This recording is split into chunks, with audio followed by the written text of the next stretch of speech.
What I want to spend a few minutes talking about is essentially the in-text portion of documentation. There's two parts to documentation, and a lot of this we're not going to really need to cover until the next paper.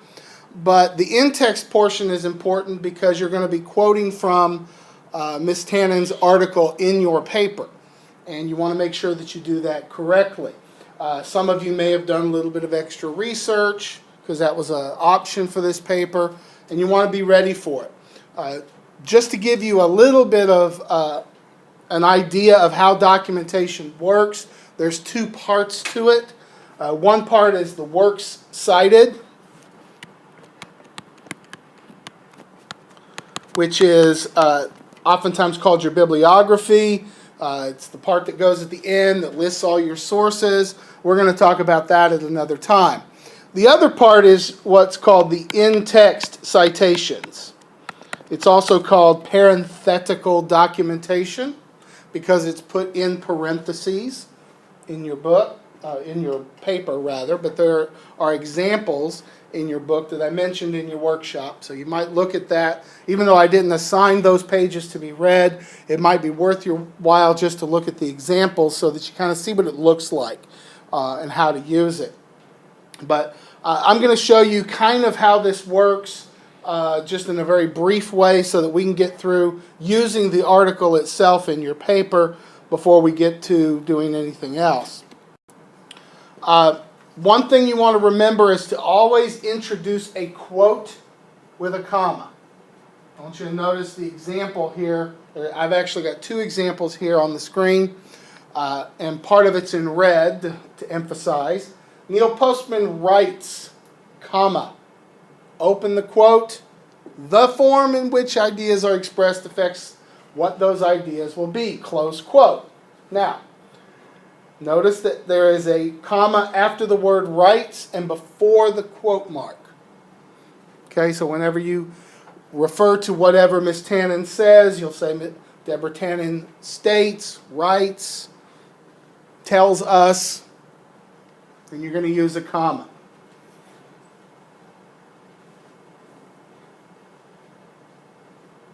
Okay? Notice the other example. It does the same thing even though the citation doesn't have just a page number. It has the name of the author in there. Notice the verbs that I've used as well. For example, it's writes, states. They're in present tense because the writing is still present. Also, notice that it's not quotes. Mr. Postman does not quote himself. Ms. Tannen does not quote herself. So we're not going to use that. You might also notice that I did not put Mr. Postman's first name. You do not know these people. I'm going to guess that the majority of you do not know Ms. Tannen, so do not refer to her as Deborah. Okay? If you have a web source, you're going to cite paragraph numbers instead of page numbers. But I'm going to show you kind of how this works. Okay? You're going to cite your source. We have the same examples here.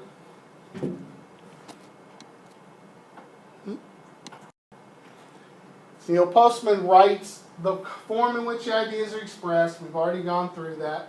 Notice where the red mark is now. It's on the last word of the quotation mark. Also, you see the quote. Then you open the parentheses, put the page number, and quote it.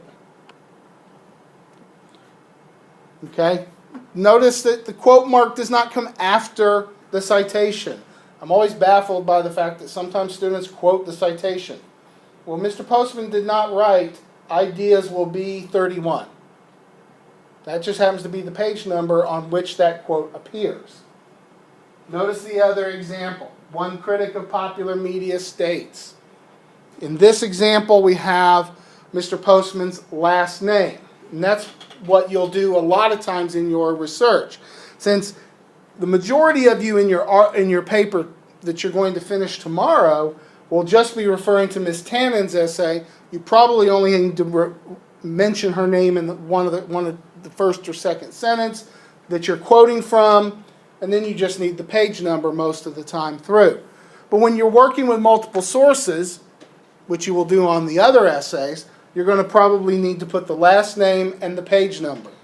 Notice there's no comma, there's not a pound sign, there's not a dash, there's no PG period.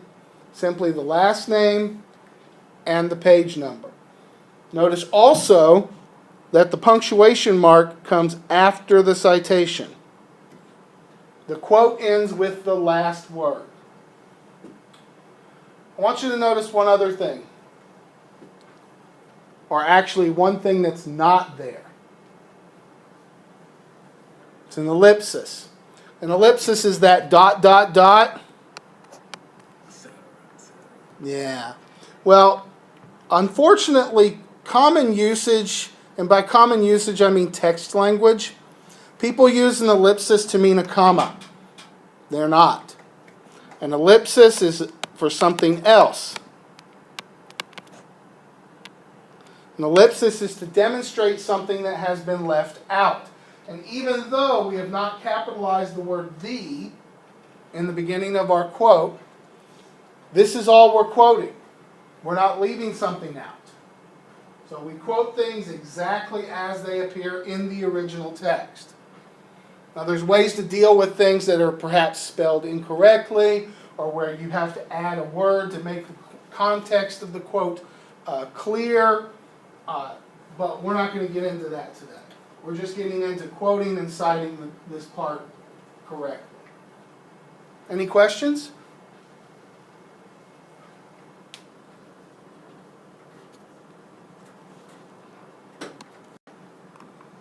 Okay, paraphrasing. Paraphrasing is different from when you quote things. Paraphrasing is when you put the words, the material, the information in your own words. Gentlemen and ladies, in your own words does not mean changing one or two words. I'm not sure I understand why students do this, but oftentimes students will change one or two of the words in a quote and then just figure they don't need to use quote marks. You have to actually put the material into your own words, and you need a reason to do this. I will tell you this, if you're in doubt as to whether or not you should quote or paraphrase, you probably should quote. But there are good reasons to paraphrase material, okay? One reason is to, for example, put the material into a language that the reader understands. Or sometimes it's to give a summary of a lot of material. You can say in one or two sentences what the original author said in several sentences. Okay? That's what's happened in the examples I've given here. Raymond Carver writes in one essay that his children were a significant influence on his writing. Now, if you were to go to the source that I'm referring to here, you would find it in an essay Mr. Carver wrote many, many years ago called Fires. And in that essay, he spends about a page or so discussing this influence his children had on his writing. He talks about trying to sketch out poems and short stories while he sits in the laundromat and washes clothes and does all the domestic stuff and chasing the kids around. And he's trying to figure out how to write in between doing all the things that you have to do to be a father and be a husband and all those other things. Well, the audience that I had for this particular example didn't need all the details. They only need the idea.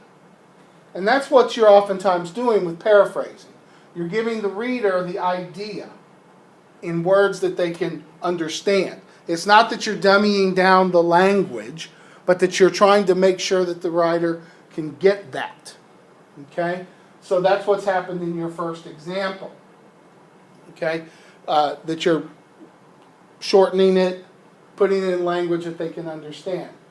Second example, a significant adherent of minimalism indicated his children were a significant influence on his writing. Different, same idea, only I'm using his last name in the citation. One of the things you want to keep in your head, if it's not yours, it's somebody else's. Because you are referring to ideas.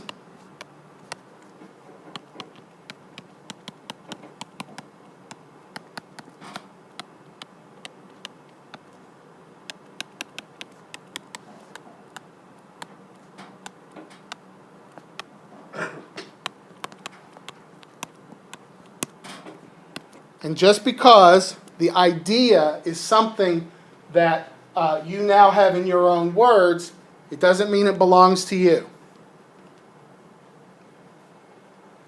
Any questions? I will tell you this trips up students frequently.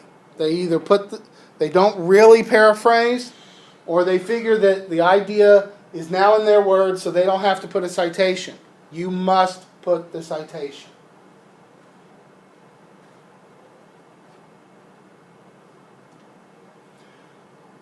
Another reason for paraphrasing, by the way, is because you have to put language in something that the writer understands. And sometimes, for example, it's not because you're going to take out the cuss words, but it might be because you are referring to something that's very technical that you understand very carefully, clearly, because it's a field you're comfortable with and you know a lot about. However, your reader may not. I was in one case I had written about Raymond Carver for my American literature students, and I had paraphrased rather than quoted Carver because my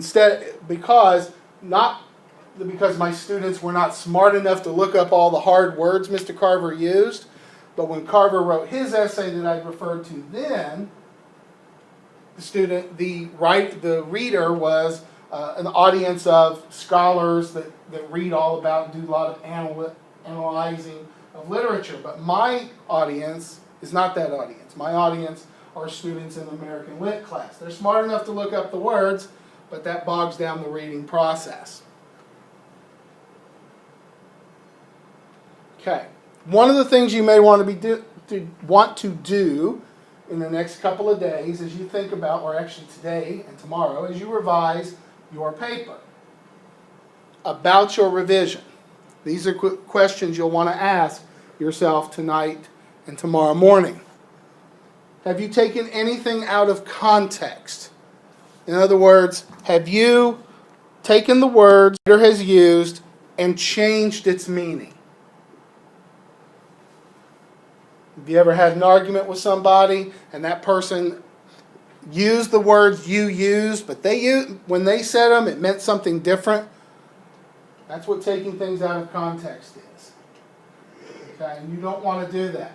Because even if your original reader doesn't catch you, and they might, Professor Morris probably will since he's read the essay several times, somebody will eventually, and you don't want that. And of course, when you do that, if you did it in an argument, does it get you anywhere? No. Is your paraphrase research or material accurately rendered and cited? Is there any place you use things in your own words? Did you actually say what that person said, or did you kind of reinterpret it? And did you cite it?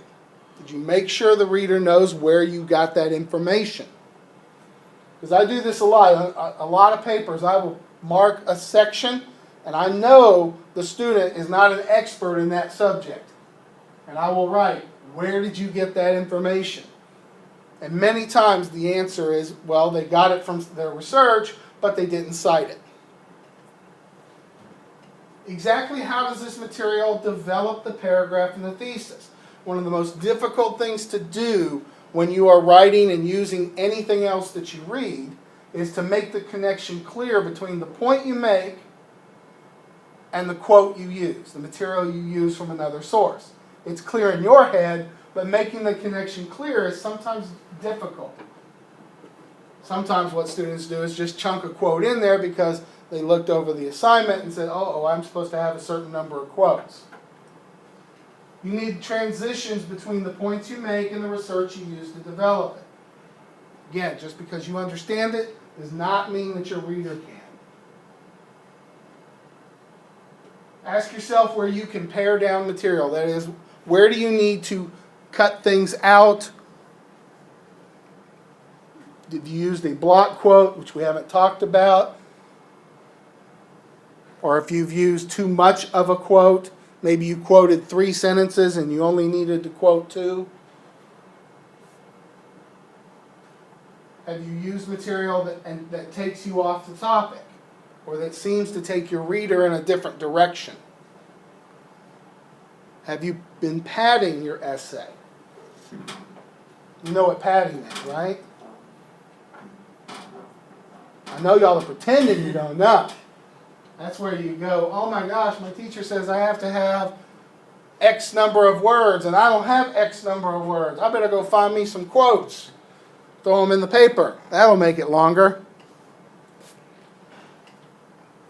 For this paper, essay number 2, you do not need a works cited page, but I do encourage you to try it. See if you can get it right. But in other things, you want to make sure that everything you refer to in your paper has a corresponding works cited page entry. So that is, everything you quote from, refer to in your essay should have a place on the works cited, the bibliography, that refers to it. Yes? So does that mean, like, at the end of the essay, I can cite Deborah Tannen's essay here? You can. You sure can. I encourage you to give it a try. This is the only paper where if you screw it up, you don't get counted against you. It's always important to check your quotes and your citations for accuracy. For example, if you say it's on page 310 and it's really on page 309, fix it. Okay? Sometimes we get in a hurry. We don't always have that. I've had students misquote because they're typing it really, really fast, and they put the wrong word, or their autocorrect fixes it to something else. You don't want that to happen either. Good. Jesse, that was a good question. I'm glad that you asked that. Anything else? Okay. The first example, places you can look, that's a chapter in a different book, but you do have your chapter 4, I believe it is, Working with Sources, tells you a little bit about this. There is on our website and on this link a really good website, OWL at Purdue, that stands for Online Writing Lab. They have one of the best websites, I think, in the world to help students to cite material correctly. There's a lot of good stuff about doing well in English. But that website will help you on that. There's also examples of pretty much everything that you can refer to on their website. So I encourage you to use it. Of course, you can go to the link and get some help with that. Okay? If you want to double check before you turn in your paper tomorrow, you can go to the link and have that done with you. I do encourage you to take your assignment with you as well. Okay, any questions?